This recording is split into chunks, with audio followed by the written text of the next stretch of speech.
नाही विद्या नाही बुद्धी असूनही चालत नाही. ज्ञान नाही विद्या नाही बुद्धी असूनही चालत नाही, त्यास मानव म्हणावे. होय, मी सावित्री, खंडोजी नेवसेंची कन्या, ज्योतिबा फुलेंची पत्नी आणि आईबाबांची लाडली. मी 9 वर्षाची असताना माझा विवाह ज्योतिबा फुलेंशी झाला. हळूहळू मला समजायला लागलं की ज्या व्यक्तीशी माझा विवाह झाला ती कोणी साधीसुधी व्यक्ती नाही, समाजाला जगण्याची उमेद देणारा एक क्रांतिकारक आहे. समाजाला जगण्याची उमेद देणारा एक क्रांतिकारक आहे. शिक्षणाची आस आणि ध्यास असणारा एक क्रांतिकारक आहे. एके दिवशी ते असेच एका शाळेत गेले होते, तेव्हा मिस परा नावाच्या मॅडम त्यांना म्हणाल्या, मिस्टर फुले, तुम्हाला शिक्षणाचा प्रसारच करायचा आहे ना? Then educated the woman first, because if the woman educated then the whole family educated. झालं. ज्योतिबा आले माझ्याकडे, मला म्हणाले, सावित्री, आजपासून मी तुला शिकवणार. मी म्हणले ठीक आहे. सुरू झाला माझा अभ्यास. बे के बे, बे दुनी 4, बे त्रिक 6, उकार, वेलांटी, मात्रा, सगळं काही झालं. मी लिहायला शिकले, वाचायला शिकले, मोठी मोठी पुस्तकं वाचायला शिकले आणि मी शाळेत जाऊ लागले. असाच एक प्रसंग तुम्हाला सांगावासा वाटतो. मी रस्त्यावरून जाताना लोक दगड धोंडे मारायचे, शेण फेकून मारायचे, टोमणे मारायचे, तर कुणी पिदी पिदी पिदी पिदी हसायचं. आणि एकदा तरी एक माणूस येऊन असा पुढ्यात उभा राहिला. मी म्हणतो कसा, माग फिरायचं. काय बाईच्या जातीला एवढा वचक बरा नव्ह? माग फिरायचं. बाईच्या जातीला एवढा धीटपणा बरा नव्ह, नाहीतर तुझ्या अब्रू शाबूत राहणार नाही. माग फिरायचं. मनात म्हणलं, काय रे भावांनो, तुमची हिंमत बाईच्या अब्रूपर्यंतच येऊन थांबते का? असा उचलला हात आणि दिली एक खाडकऱ्यान. तेव्हापासून माझा समद्यांवर वचक राहिला. पण हे सगळं मी कोणासाठी केलं? तुमच्यासारख्या लोकांसाठी, तुमच्यासारख्या. म्हणूनच आज म्हणावेसे वाटते, एरवी मी बोललेही नसते, पण माझ्या विचारांचे तुम्ही खोटून बोटून क्रीम केले. चक्क मला देवी बनवून फोटोमध्ये प्रेम केलेत. जमेल तेव्हा जमेल तसे सोयीनुसार माझे कौतुक करता. खरे दुःख याचे की तुम्ही मला गृहीत धरता. त्याचाच राग मी आज तुमच्यावर खोलते. होय, मी सावित्री ज्योतिबा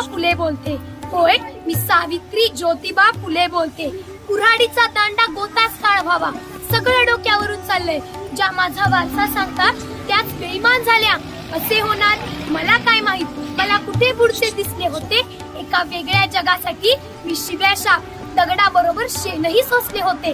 तुमच्याच शब्दात सांगायचे झाले तर रात्रंदिवस घासले होते. आज मी कसले घाव झेलते. होय, मी सावित्री ज्योतिबा फुले बोलते. ही काही उपकाराची भाषा नाही.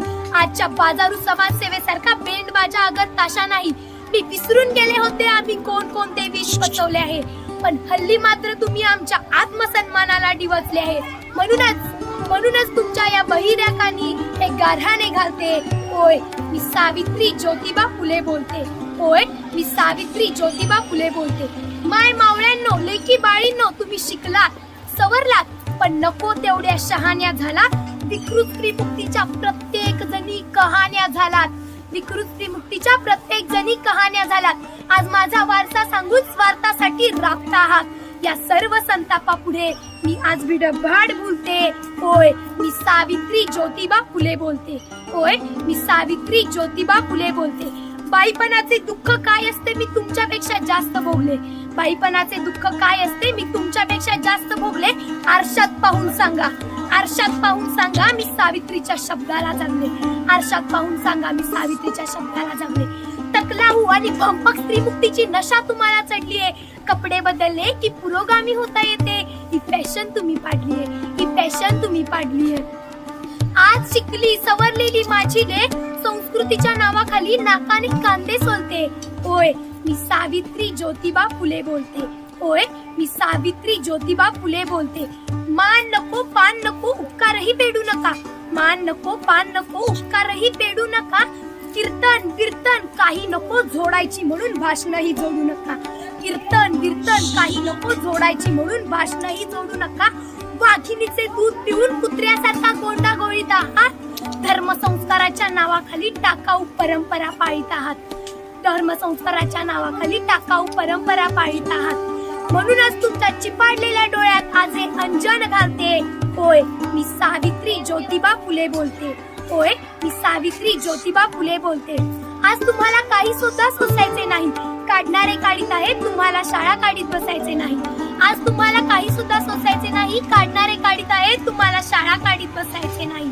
एखादा दुसरा यशवंत शोधून तुम्ही त्याला आधार द्यायला पाहिजे. शाळा कॉलेजचे पीक तर हायब्रिड सारखे डोलते. होय, मी सावित्री ज्योतिबा फुले बोलते.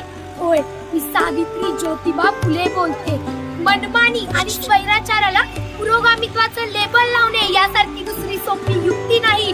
फक्त नवरे बदलणे, घटस्फोट घेणे ही काही स्त्री मुक्ती नाही. ही काही स्त्री मुक्ती नाही.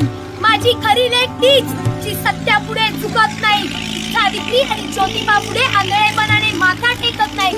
माझी खरी लेक तीच जी आम्हाला सुद्धा नव्याने तपासून तोलून सुलाखून पेरते.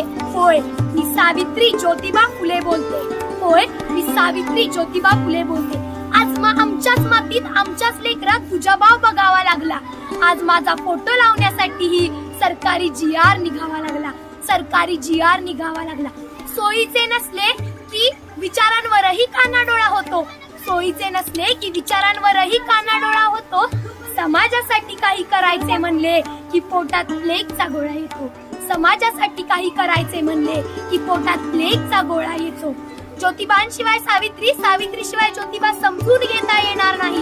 ज्योतिबांशिवाय सावित्री, सावित्रीशिवाय ज्योतिबा समजून घेता येणार नाही. ज्ञानाची ही ज्योत एकटी एकटी नेता येणार नाही. ज्ञानाची ही ज्योत एकटी एकटी नेता येणार नाही. सुनांना लागावे म्हणून तर लेकींनो तुम्हाला बोलते. होय, मी सावित्री ज्योतिबा फुले बोलते. होय, मी सावित्री ज्योतिबा फुले बोलते. आता मला वाटते की मला पुन्हा येऊन तुम्हाला हे शिकवावेच लागेल. पण अरे देवा, तुम्ही तर मला या जगातच येऊ देणार नाही. लक्षात ठेवा, मुलाचा अट्टहास करता पण मुलगा हा नेहमी मुलगीच्याच पोटात जन्माला येतो. जाता जाता एवढंच सांगेन, मुली नाही राहिल्या तर जगाचा अंत नक्की होईल. येते मी. धन्यवाद.